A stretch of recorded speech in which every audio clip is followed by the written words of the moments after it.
Investing in China isn't binary. Sometimes Chi Keng also make fun, say Alibaba backholders. But if you look at stocks, like Chi Keng has shared, if you invested in Tencent, in BYD, in CATL, and you look at the 5, 10, 15-year returns, they are significant. Some of them even beat Tesla returns.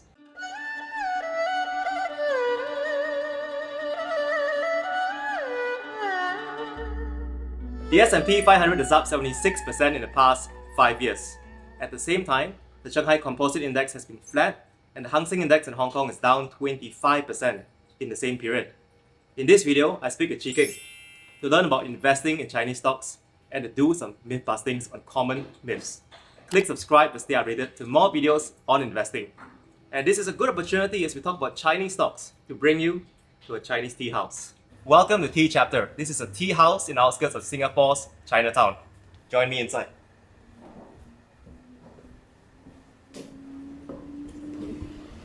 This table is where in 1989, Queen Elizabeth and the late Prince Philip actually had tea. So a very long time ago, I'm going to show you here how to make the tea that they drank. The tea that they had is called Imperial Golden Cassia. And let's brew Chinese tea together. So I've learned this recently as well. There's a proper way of brewing it. First, we take all the tea leaves, we're going to put it in the teapot. You can see a pretty small teapot down here. Pour everything in.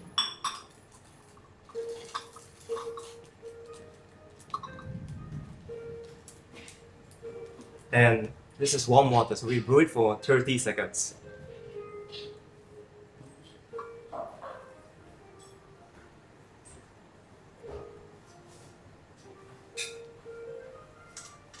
Do that, cover the cap. This tea house is quite a gem. We're here around 11:15. We're the only customers here. It's really quiet, it's really zen. Highly recommend bringing friends here. My wife loves this place. Another 10 more seconds for tea.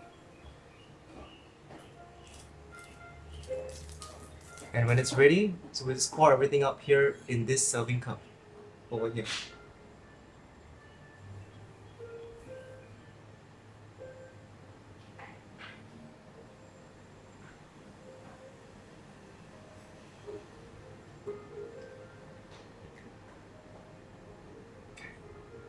So the pot is empty. This pot, we can serve another 3 more full pots of tea. But right now, let's enjoy our tea and speak to Chi Keng. Thank you, Chi Keng, for coming down to the channel again. Happy to be here again. So it's time to drink some Imperial Golden Cassia. Have a taste of what Queen Elizabeth and the late Prince Philip had.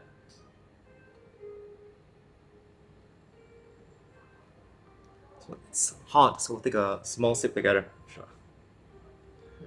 To common prosperity. To common prosperity. I need to ask you, Right. are you a member of the Chinese Communist Party? Contrary to popular belief, I'm not. I'm holding a Singapore passport and I'm a Singapore citizen. So I think in order to be a member of CCP, you have to be a Chinese citizen, unless like you're an ambassador to China or something like that. So yeah, no, I'm not. That we know of. Right. Tell us about how your journey to investing in Chinese stocks began. Right. I think I really started off investing back in army. So I started investing in Singapore stocks like blue chip companies like DBS, Capital Corp, because those are the companies that you can observe, you can see, you can kind of touch them in a sense. Then I started pivoting over to US stocks back in early 2020s and in the middle of 2020. So that was also when I was trying to seek for greater volatility and thinking from my perspective that, hey, I'm still young, I can stomach volatility and I still have a great deal of time ahead of me. And then thereafter, I think as the run up, we had a great 2021 for all the different US tech stocks. So that was when I started to try to find and harvest new ideas. And I think the first thought that came in was when Munger just bought into Alibaba. That was the first kind of green flag where you see that, hey, there's a super investor that you like, and he recently entered into a position.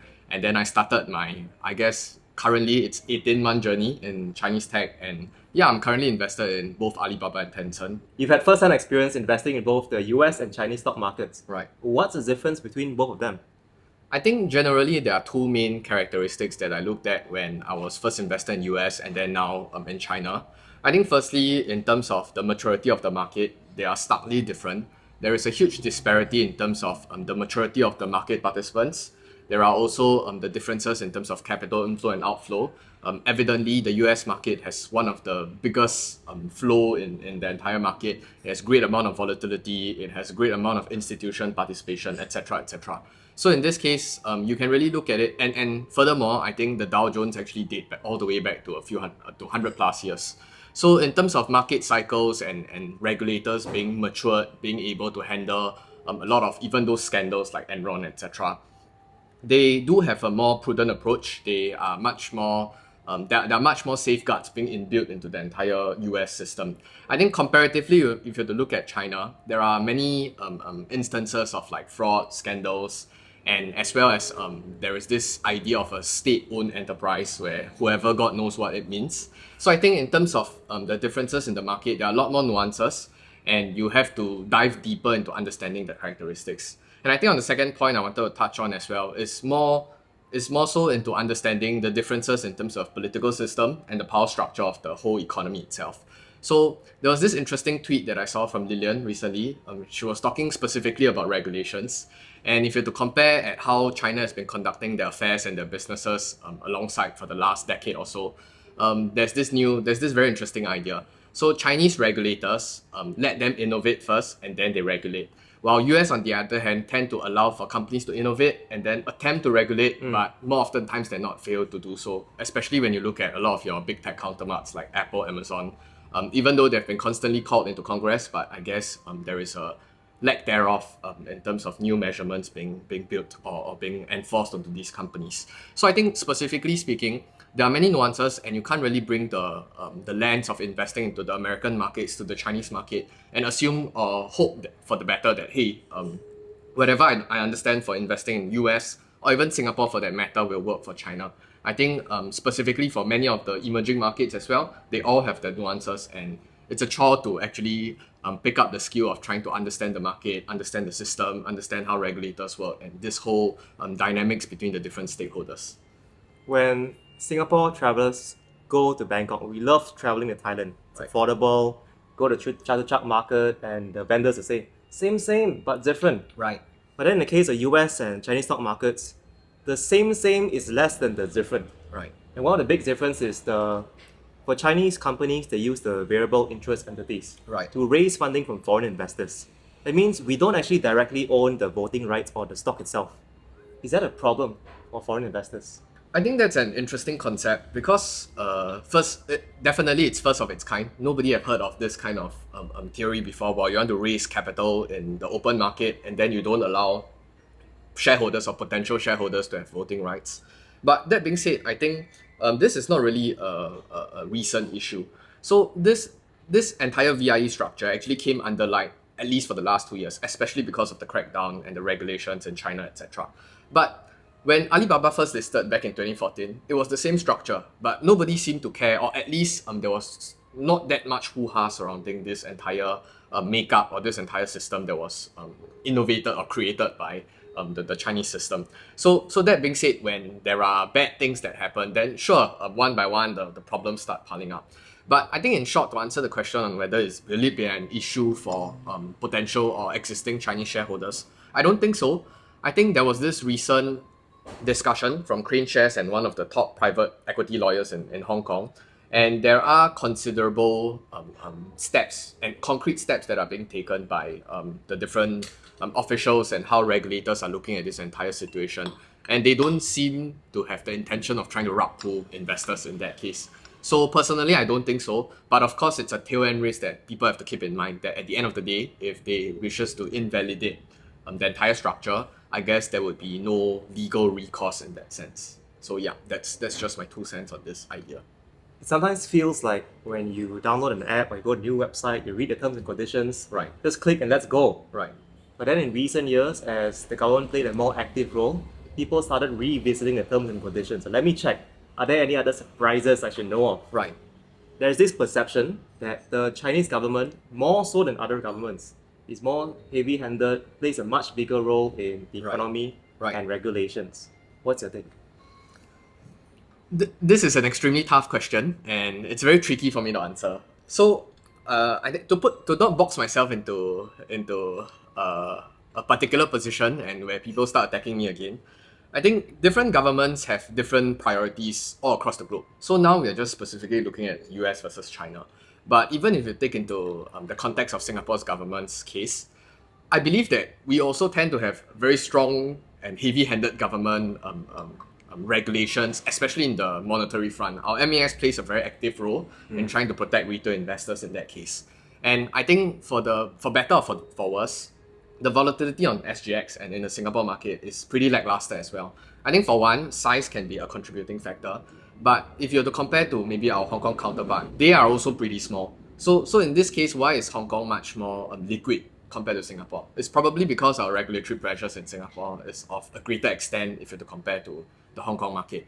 So I think the short answer to your very complex question would be different governments have different priorities and they have a different way of trying to conduct the state of affairs. And this is the Chinese way of doing things. And it's perfectly understandable for people to be skeptical, to be uncomfortable, to not want to put their money in somewhere that has tight capital controls, where the government has a very strong-handed regulatory pressure on all these different enterprises and different market stakeholders. At the end of the day, I think most capital allocators just want to chase a yield based from a risk-reward, adjusted on a risk-reward perspective that you think that, hey, I'm comfortable with holding it onto this level of risk.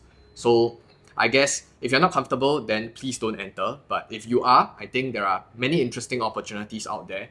And more importantly, if you were to bet onto companies that the government do back, then I guess there might be some great money-making opportunity in some sense from that perspective. Many investors are here to grow their wealth. Right. One of the big differences is values. And for the Chinese Communist Party, common prosperity is an important driver of policy making in recent years. Right.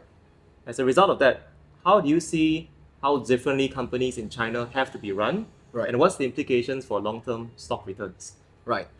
That's also another complex topic to explore. I think common prosperity itself, the term, it's a very emotionally charged one. Like, you don't really know exactly, there's no easy definition behind this idea. So it's the same as democracy, autocracy. What does these terms even mean? You can't define it in one sentence, etc. So in that perspective, right, if you were to really look at common prosperity, it has been a very great deal of a zinger word, as a buzzword for Chinese shareholders in the last year, because Chairman Xi essentially came out and said that, hey, we want to pursue this complex idea of common prosperity. As of now, I think there isn't really very concrete actions being done to all these specific companies, regardless whether it's big tech or is it not big tech. That being said, I think if you were to take it from a vanilla, if you really just take it from a vanilla perspective, where what does common prosperity mean? You want to benefit the man of the street. You want wealth to be distributed fairly equally, maybe not totally equal, but you want people to be able to strive for better, for good, and for the disparity between individuals to not be as huge. So I think from that perspective, of course, companies being an organization of people, if we were to bring this concept to the extreme, saying that, hey, I'm going to cap how much profits a particular company can do, then sure, there are real world implications. Because, for example, let's take Alibaba. If let's say the take rate per transaction is 10% today, and CCPA says that, hey, you guys are earning too much money, I'm going to cap your profits to 5% instead, then those will be extremely worrying factors, and people have to take into account in terms of their valuation and in terms of how they look at these sort of investment opportunities. But I think for now, safe to say, there isn't really much concrete steps. I think everything is a lot of buzzword, a lot of posturing, a lot of positioning from the government. But I think we still have to look forward to what is to come. But I think a silver lining, or at least my own baseline when I look at this entire situation, would be what is in the interest of the Chinese government, what's in the interest of the entire economy. Would playing a heavy hand saying that Alibaba can only charge 5% instead of 10% play a more important role in trying to shape the economy and trying to spur innovation? I don't know. I don't have the answer, and I think many people out there don't have the answer as well. So I can also understand the skepticism, but truth be told, if I were to look at it, a very funny analogy that one of my viewers actually shared with me, common prosperity should be a common goal for most governments out there. And if you're to take it on the extreme case, if more people get more rich, then people are going to spend more money and it's going to benefit Alibaba at the end of the day. But these are just taking jabs at the idea of common prosperity, and I think there is no easy answer to this particular question as of the date of this recording. Common prosperity does manifest in different ways in Right. different countries. Right. So, a century ago, when Henry Ford ran Ford, he raised the wages of his factory employees, the production line, so that most of his employees can afford a Model T, a car. So, as the employees got more prosperous, had more wages, they could buy the cars, it spurred the economy as well. Right. That's a uniquely American way of driving it versus calling it common prosperity. Right. Communism is something that's a no-no in many places. Right. The way this has manifested in China, I've called out in the earlier videos, is, example, private tuition. It was creating a lot of stress for Chinese parents who were worried about raising kids. Right. One of the priorities was actually maintaining a healthy birth rate, which is going down right now. The Chinese population is aging a lot. Right. So that whole industry, it wasn't so much the profits of private tuition, but the societal impact of it, the pressure it created in parents, together with like limits on gaming for Right. kids. So sometimes these decisions are not just about too much profits or too much power, but what's the impact to everyday citizens. Right. As an investor in Chinese stocks, then you then need to think about, okay, if the company I invest in, like Tencent, Alibaba, does this, what is the impact to society, and is the government going to be okay with it? Actually, this has been on my mind for the last 6 months. I think considerably when it started, it wasn't too much of a focus of mine. I think many general advice for people talking about the Chinese tech sector or even investing in the Chinese equities would be, hey, you might want to look into the Chinese 5-year plan. So the Chinese government releases this 5-year plan periodically, and because a lot of people would like for the collapse of the CCP, but I think they're here to stay because the entire system, different institutions and how they govern the country, they are tightly entrenched in the whole economy. So I don't think the CCP is going to collapse anytime soon. But that said, I think there is also pros and cons into having a very long-standing history. You can kind of understand how people are going up and down. They pride themselves in a meritocratic system and trying to elect leaders. But that said, I think they made it quite transparent and clear in terms of what's their forward focus. And initially, it didn't really dawn onto me to be extremely cognizant about this aspect of the investing arm of the business and the government, etc. But I think over time, it has played a more significant role in terms of how you evaluate many of these businesses and how the industries are going to take on these different challenges being set out by the government. And in one instance, I think the recent emphasis on green energy, and especially in terms of electric vehicle, it has been one of the main priorities of the government. They want to achieve carbon neutrality, they want to go green, etc. So you see companies like BYD and CATL, they have been huge drivers in terms of returns in the Chinese market because there's a huge, great deal of money flowing into these sort of companies, basically that are in line with the Chinese government. So back to the answer of back to Alibaba and Tencent, I do speak to some of my, actually some of the hedge fund managers in China did reach out to me. So we had a very candid conversation of understanding the role of big tech in the Chinese economy moving forward. I think we all kind of resonate, or we all kind of came to a very mutual conclusion that, hey, these big tech companies are here to stay. In the next 10, 15 years, they'll be here. But I think the role of them trying to be pushing for innovation might go down to a large extent and might act more like a utility company in that serves the entire bedrock of the Chinese economy. So Taobao, WeChat, and all the different innovation arms of all these different companies, as they mature further, they would become a mechanism for the Chinese government to kind of control the company, to try to control the population and to control the country. So in this case, would you expect a sky-high valuation again? I'm not too sure, but that said, we still have that aspect of innovation and companies going into that capitalistic state and try to still spur the Chinese economy. So that it's a very complex topic to break it down in a very short video, but for people that worry about the going concern of these companies saying that, oh, Alibaba will be missing, the Chinese government is going to nationalize them, many of the ground sentiments today, at least in China, is they don't think they'll go missing. But I think in terms of the margins being squeezed and the role these companies play moving forward might morph a little, and the final destination is not set in stone yet, and we shall see how things play out in the coming future. Investing in China isn't binary. Sometimes Chi Keng also make fun, say Alibaba backholders. But if you look at stocks, like Chi Keng has shared, if you invested in Tencent, in BYD, in CATL, and you look at the 5, 10, 15-year returns, they are significant. Some of them even beat Tesla returns. It's about knowing in the right opportunities to invest. It's a lot trickier. Right. And because of that, there are a lot of myths that gets created about investing in the Chinese stock market. Right. What are the biggest myths you consistently heard even now about investing in China? I think, like you mentioned previously, and you alluded, right? Not all Chinese companies are scams. I think people tend to associate Chinese companies as scams or they're trying to siphon money out of international investors. A very classic example is like Tencent, BYD, CATL, even Maotai, some of your normal utility companies, some water company that I recently saw, they all had significant run-ups, like in the few 1,000% returns. So in that case, if I think you are willing to put in the homework and to observe and to understand companies in greater depth, there would be opportunities as well. So that's just my general thoughts. Because until today, if you look into my comment section, there's still people talking about, this is Chinese junk, this is a scam, this is blah, blah, blah. So along those lines. Great investors see beyond what's the obvious, see beyond the corner.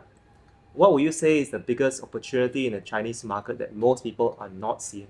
If you go back to the roots of the idea of opportunity in Chinese is called 危机. Wei in 危机 is 危险, which is danger, and 机 means 机会, which is opportunity. So in every crisis, there is probably some sort of opportunity that presents itself. So I think from this perspective, at least from the current international investor sentiment surrounding Chinese equities, many people are unable to quote-unquote underwrite the said risk behind these different Chinese investments.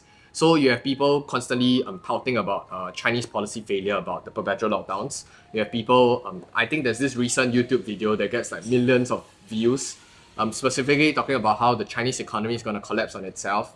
There's a property crisis, there's a bank run, and on top of that, you have this idea of common prosperity and how it's going to affect the different Chinese state-owned enterprises or even private held capital markets. So in this case, behind all these different clouds surrounding the Chinese equity space, there is still definitely money to be made. If not, I think all the fund managers will exit the Chinese market. On top of that, I think because of this idea of unable to underwrite the risk effectively, if you're able to, and if you're able to see through and being able to quote-unquote predict the future, I guess there is a lot of goals that are waiting for you to be mined.